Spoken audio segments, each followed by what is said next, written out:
If you grew up in the early 2000s, then chances are you have played a LEGO game. Be that one of the earlier ones where it was pre-voice acting, or one of the ones that was post-voice acting, but chances are you definitely have played one. Recently, LEGO Star Wars 2 The Original Trilogy was added to the PlayStation Store, so I thought I would check the game out and see how it holds up in 2024. LEGO Star Wars 2, as I will be calling it for the rest of the video, was released in 2006 on a number of platforms from PC to PS2, PSP, original Xbox, Xbox 360, Game Boy Advance, GameCube, and DS. LEGO Star Wars 2 came out a year after the first LEGO Star Wars game, and the first LEGO Star Wars game was based on the prequel trilogy, and LEGO Star Wars 2 is based on the original trilogy. Hence the title. Something else I want to mention is a year after LEGO Star Wars 2 was released, there was a kind of collection game called LEGO Star Wars The Complete Saga, which included both LEGO Star Wars 1 and 2 into one single game, and it also added various enhancements and additional features. Also, I would like to say that this is technically my first time playing LEGO Star Wars 2 on its own, as growing up I always played The Complete Saga. Like I mentioned previously, there are a number of different versions of the game. For the most part, they all kind of follow the same general guide, I guess, as they each chronicle episodes 4, 5 and 6 of Star Wars. One thing I will say is if you are looking to play one of the handheld versions of the game, skip the Nintendo DS port,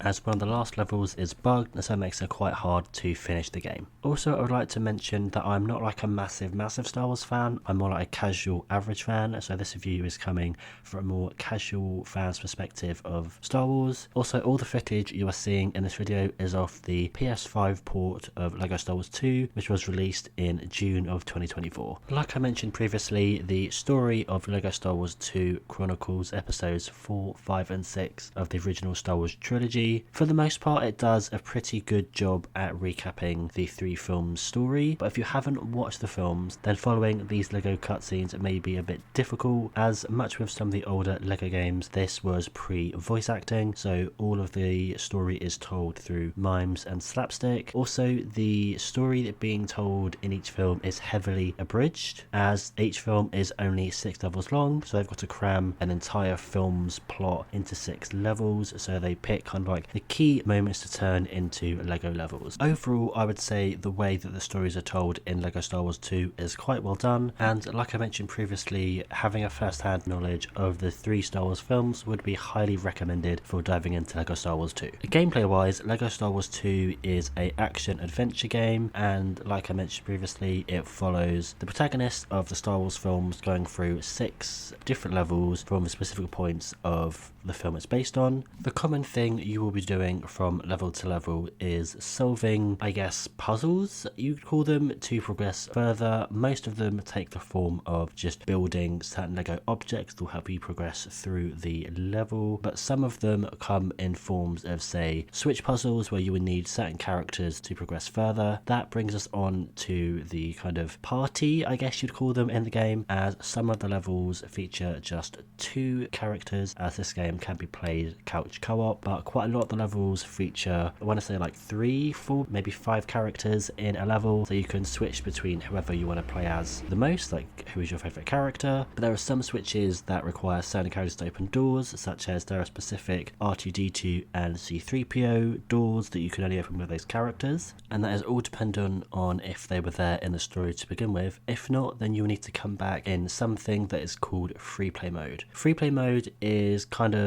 like you replay through the levels, but you can choose any character you've unlocked. So say for example you want to play as Darth Vader in the opening level, then you can in free play. And free play is the way that you can gain the collectibles in the game. They take the form of mini kits and red bricks. Mini kits is kind of just like collectibles. There are 10 in a level, and you kind of can create a little Lego diorama of, I want to say, like a ship from Star Wars. Red bricks are, I guess you'd call them cheats, but they're built into the game. Pretty much red bricks, you can unlock certain perks that can help you make the game easier. For example, there is an invincibility red brick, as well as times multipliers, which will increase your stud count. Studs is the currency used in almost all of the LEGO games, and used to buy characters and red bricks in the central hub, which in this game takes the form of the Mos Eisley Cantina. Free play is not the only mode you can play through, however, as there are actually 3 different level modes, I guess, for each level. There is story mode, which is the one you play through first, and it has cutscenes that tell the story of that specific level. There is free play mode, which I've already mentioned, and there is something called challenge mode. Both free play and challenge mode are only unlocked once you have beaten the level in story mode, and challenge mode is similar to free play mode where you have a choice of characters and there are no cutscenes. The difference is that in challenge mode there are blue,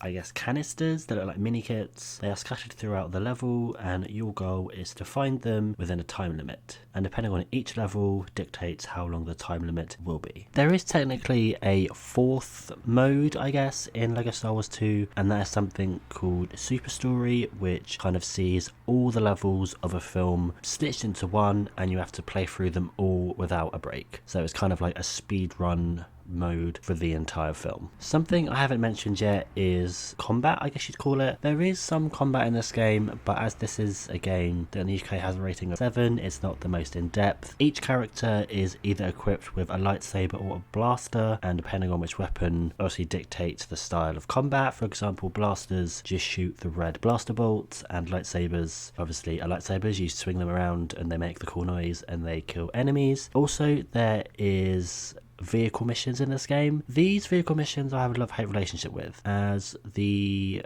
controls of them can at times be a bit fiddly, as they're sometimes a bit slippery and a bit floaty, so the vehicle levels do take a little bit of time to get used to, but thankfully the vehicle levels are relatively short. And in terms of length of the other levels, I found that the levels for A New Hope and Empire Strikes Back took me around 10 to 15 minutes to complete, and the levels for Return of the Jedi took me around 15 to 20 minutes. So these levels aren't super long, but obviously as you get further in, the levels do get longer, and obviously if you don't know what you're doing, you can double or even triple the length of the level. Presentation wise, LEGO Star Wars 2 still looks relatively good today, and that is in part to the PS5 port, where it upscales the visuals to I believe 4K 60, but don't quote me on that. Something I will say that took me out of the visuals a little bit was I did have a couple of visual bugs, where one cutscene, Han and Leia's face just went, so they was just